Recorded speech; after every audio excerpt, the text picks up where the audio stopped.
Hasyim Asy'ari. Nah, jangan lupa simak video berikut ini ya teman-teman. Dadah. Dadah.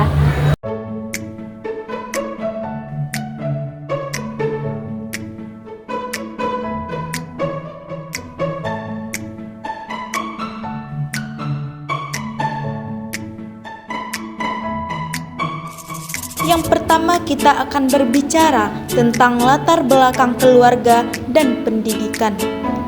Kyai Haji Hasyim Asy'ari lahir dengan nama Muhammad Hasyim pada 14 Februari 1871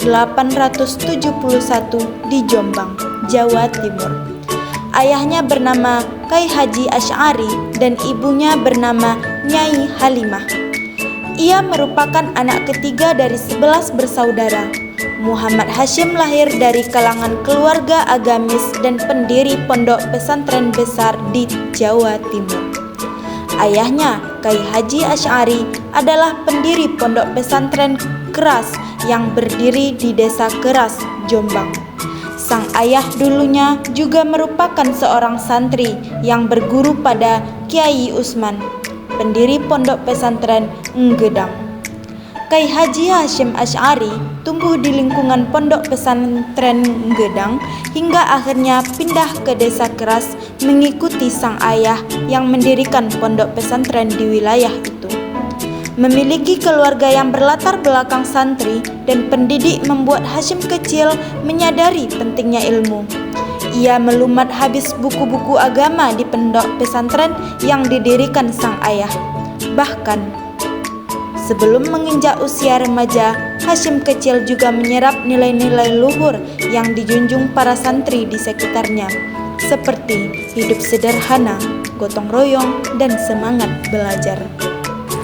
Selanjutnya, materi yang kedua adalah pendidikan dan pengembaraan ilmu. Saat usia Kyai Haji Hasyim Asy'ari masih 15 tahun, ia mengembara ke Tuban, Surabaya, Probolinggo, Madura, hingga akhirnya ke Sidoarjo. Di Sidoarjo, Kyai Yakub menjodohkan anaknya Nafisah dengan Muhammad Hasyim. Perjodohan itu diterima dan keduanya menikah pada 1892, ketika Muhammad Hasyim berusia 21 tahun. Setelah menikah, Hasyim dan Nafisah pergi ke Mekah untuk menunaikan ibadah haji. Tak hanya itu, keduanya juga berencana untuk tinggal di sana sembari belajar tentang agama Islam. Di Mekah pula, sang istri akhirnya hamil anak pertama yang kelak diberi nama Abdullah. Sayangnya, tidak lama setelah Abdullah lahir, Nafisah meninggal dunia karena sakit. Dirundung duka yang mendalam, Muhammad Hasyim kembali ke tanah air pada tahun 1893. Namun, ia kembali tidak lama dan kembali lagi ke Mekah bersama sang adik Anis pada tahun yang sama. Pada kunjungan keduanya, di Mekah ini Hasyim singgah lama di Mekah selama 7 tahun untuk belajar agama dengan lebih keras. Ia berguru pada ulama-ulama terkemuka seperti Syekh Ahmad Zain Dahlan, Syekh Muhammad Salih Al-Samarqandi, Syekh Ahmad Khatib Al-Minangkabawi, dan sebagainya. Lalu, Kyai Haji Hasyim Asy'ari menikah lagi dengan Khadijah dan pulang ke Indonesia mendirikan pondok pesantren Tebu Ireng, Jombang, Jawa Timur. Pembahasan selanjutnya yaitu adalah kiprah dalam pendidikan. Kyai Haji Hasyim Asy'ari sebagai pendidik agama Islam, beliau bukan saja sebagai pendidik tetapi juga dijadikan panutan karena keilmuannya. Bukan hanya di kalangan santri dan masyarakat, di antara sesama kiai, Kyai Haji Hasyim Asy'ari pun sangat dihormati. Sebagai seorang pendidik, ia dapat dikatakan sangat berhasil karena pengaruh kepemimpinannya. Sampai saat ini, pengaruhnya masih sangat besar, baik terhadap pemerintahan, masyarakat, maupun para cendekiawan. Selain itu, Kyai Haji Hasyim Asy'ari tak hanya memberikan ajaran keagamaan kepada para santrinya, namun memberdayakan para santri, serta memupuk jiwa-jiwa nasionalisme dan anti penjajahan. Kyai Haji Hasyim Asy'ari juga begitu tegas menolak pemerintahan kolonial saat itu. Yang kedua yaitu Kyai Haji Hasyim Asy'ari dan Kyai Haji Wahab menggagas sebuah organisasi keagamaan dan bukan hanya untuk melestarikan nilai-nilai Islam tetapi juga mempersatukan umat. Melalui persatuan inilah diharapkan umat Islam di Indonesia bisa bekerja sama melawan para penjajah. Akhirnya didirikanlah organisasi Nahdlatul Ulama di Surabaya tanggal 31 Januari 1926. Organisasi ini awalnya hanya bergerak di bidang keagamaan, pendidikan, sosial, dan ekonomi.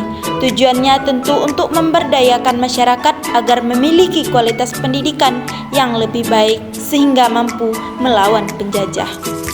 Selanjutnya, karya-karya Kiai Haji Hasyim Asy'ari.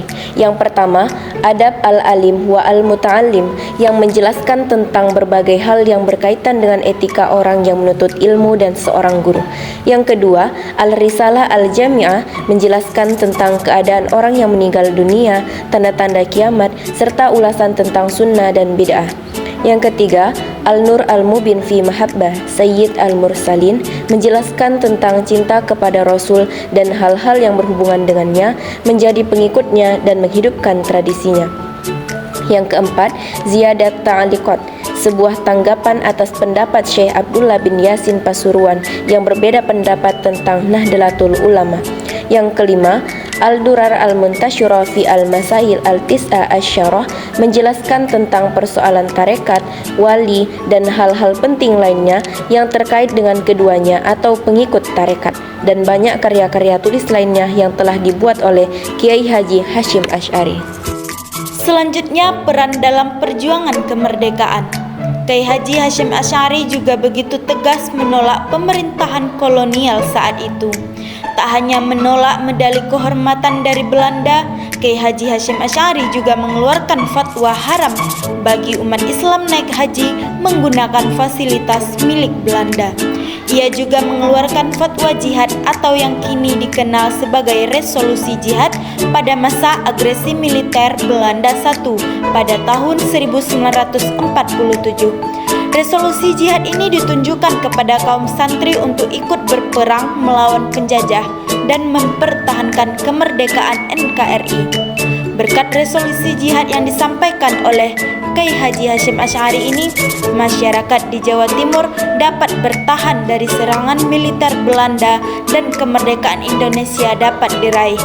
Saat ini, peristiwa resolusi jihad Kiai Haji Hasyim Asy'ari diperingati setiap tahun sebagai Hari Santri Nasional. Selanjutnya, akhir hayat dan warisan Kiai Haji Hasyim Asy'ari. Kiai Haji Hasyim Asy'ari meninggal pada 25 Juli 1947 di tengah-tengah situasi agresi militer Belanda I. Saat itu baru masuk bulan puasa dan Kiai Haji Hasyim Asy'ari menerima kabar bahwa Malang sudah diduduki Belanda. Kabar buruk itu begitu mengguncangnya yang saat itu sudah berusia sepuh, yaitu 76 tahun. Setelah itu, Kiai Haji Hasyim Asy'ari jatuh tak sadarkan diri. Menurut dokter, beliau mengalami pecah pembuluh darah otak dan meninggal dunia. Wafatnya Kiai Haji Hasyim Asy'ari menorehkan luka mendalam, tak hanya bagi keluarganya, tetapi juga para santrinya. Ia kemudian dimakamkan di kompleks pemakaman dekat Pondok Pesantren Tebu Ireng, Jombang. Kemudian, 17 tahun setelah wafatnya Kiai Haji Hasyim Asy'ari, beliau mendapatkan gelar sebagai Pahlawan Nasional Indonesia.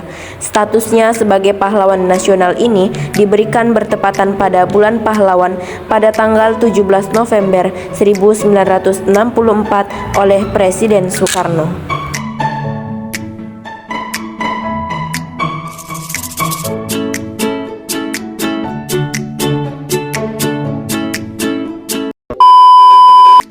Oke teman-teman, itulah pemaparan materi dari kelompok 5 tentang Kiai Haji Hasyim Asy'ari, mulai dari latar belakang hingga akhir hayatnya. Sekian dari kami. Assalamualaikum warahmatullahi wabarakatuh. Dadah.